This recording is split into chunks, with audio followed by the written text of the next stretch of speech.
So, hello po sa ating mga Pisces placements. Pisces, Sun, Moon, and Rising in Venus. So, ito po ay para sa inyong Pisces sign. So, ito po ay timeless reading. Ayan po, linisan po muna natin ang energy. Clear muna natin ang energy. Ayan. So, ngayon po ay gagamitin natin ang Everyday Witch Tarot. At tingnan po natin kung ano ang mensahe sa'yo ng universe. So, please like, share, and subscribe to my channel para kami po ay inyong muling makita sa inyong timeline. Ayan. So, ano po kaya ang gabay? Mensahe sa'yo ng baraha? Pisces, Sun, Moon, Rising, and Venus. Ayan. So, death. So, ikaw ngayon siguro ay nag-undergo ng transformation, no? So, this could be an ending. An ending. Ito ay katapusan ng isang kaganapan sa iyong buhay. So, be ready, dear Pisces, kasi ito ay isang mahalagang phase sa iyong buhay. So, merong mag-e-end sa buhay mo. And next is the Hermit. At dahil sa pagbabagong ito, ikaw ay nasa hermit mode. Kailangan mong mapag-isa. Kailangan mong mag-isip, mag-reflect, at i-weigh sa sarili mo ano ba ang mga lessons na dapat mong matutunan mula sa transformation at ending na ito. So, napakaganda, no? Dahil kapag merong ending, merong magsisimulang bago, Pisces. Ano pa kaya ang message sa'yo ng universe, angel, spirits, and guides, please? Ayan. So, Two of Swords. So, marahil ay meron kang pinag-iisipan, meron kang kailangang pagdesisyonan ngayon.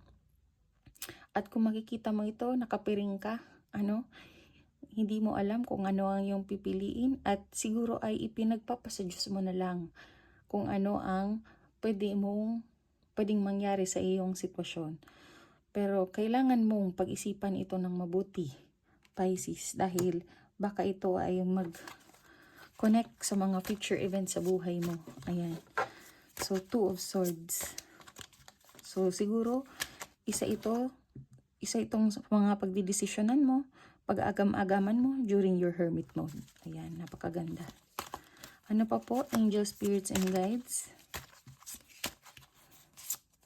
Okay, ito na lang. The Hanged Man. So, meron talagang nakapost dito sa iyong buhay, dahil siguro, pinagninilay-nilayan mo pa.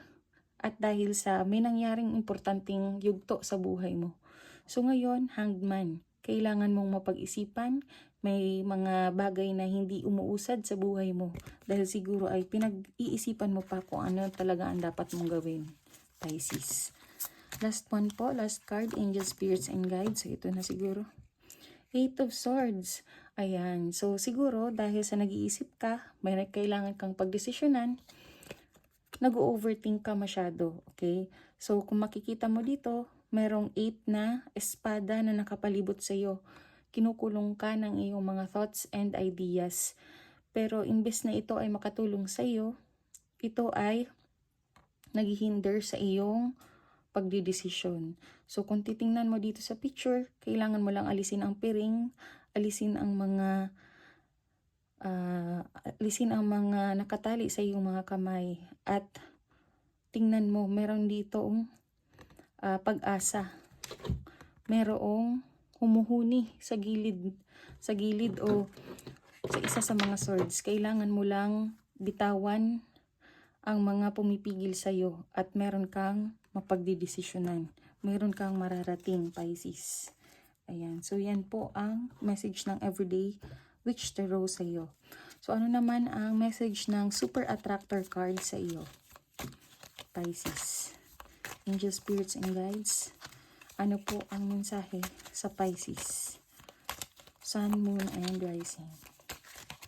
Ayan. So, spiritual alignment puts my manifestation into motion. So, resonated siguro ito sa The Hermit card, no? Dahil ikaw ay kailangan mag-reflect, kailangan mong isaayos ang mga thoughts mo upang ma-manifest mo kung ano ang gusto mong mangyari sa iyong reality or 3D. So, ayan, spiritual alignment puts my manifestation into motion. So sinasabi ng baraha sa'yo, i-manifest mo na kung ano ang gusto mong mangyari at yun ang pagnilay-lilayan mo kung ano talaga ang gusto mong marating sa buhay. Okay, last one po. Angel Spirits and Guides. Mensahe po para sa ating Pisces placements. Pisces, Sun, Moon, and Rising, and Venus. Ayan. Ito na lang. So the universe is always conspiring to support me, guide me, and lead me compassionately towards the highest good. So sabi dito, the universe has your back. Kung ano man ang iyong mapagdesisyonan, ano man ang iyong piliin, sabi ng universe, nakasuporta ako sa iyo. Nandito ako para sa iyo. Yan din ang message sa iyo ng iyong ancestors. Siguro ay ginagabayan ka sa langit, ginagabayan ka ng mga angels mo at spirit guides. So, napakaganda po, Pisces, ano? So, ano naman kaya ang mensahe sa iyo ng tea leaf? Okay, so tingnan natin ang mensahe sa iyo ng tea leaf. Okay. So, sige pa. Ikat pa natin. Ito na lang. Nalabas na. Dog barking. So, advice from a friend. So, ina-advise ka siguro dito na kung hindi ka makapag-desisyon, humingi ka ng advice mula sa iyong mga kaibigan o trusted friend, no? So, siguro kailangan mo lang ng support, kailangan mo lang ng magandang advice para ikaw ay makagawa ng magandang desisyon sa iyong buhay. Okay, so ano pa po? So, money path. Wow. So, ito ay, a path with money is waiting for you to find it. So, siguro ngayon ay napaka-abundant mo. May naantay kang sum of money. Baka ito ay promotion, raise. Ayan. So, napakaganda po, ano? Siguro may utang po sa inyo na magbabayad na. So, kung ano man ang iyong mapagdesisyonan, siguro ay merong nakalaang pot of gold para sa inyo. Ayan. So, napakaganda, Pisces. So, napaka-abundant mo po sa ngayon. So, wag mong sasayangin ang mga opportunity ito.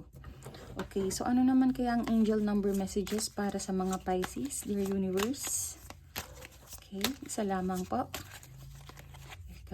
19. Independence and self-sufficiency are necessities to you. You are extremely capable in life and in work and aren't afraid to take big risks to achieve the life you desire. So, ang iyong mantra ay, I am a pioneer. Okay, so napakaganda po, ano? So, siguro dito, napaka-strong and independent woman mo or man. Okay, take what resonates. So, sabi dito, kayang-kaya mong lagpasan kung ano man ang iyong mga challenges sa buhay. You are extremely capable. At hindi ka natatakot na mag-take ng mga risk. Okay, so napakaganda po, dear Pisces, ano? So, sana po ay nakaresonate po kayo.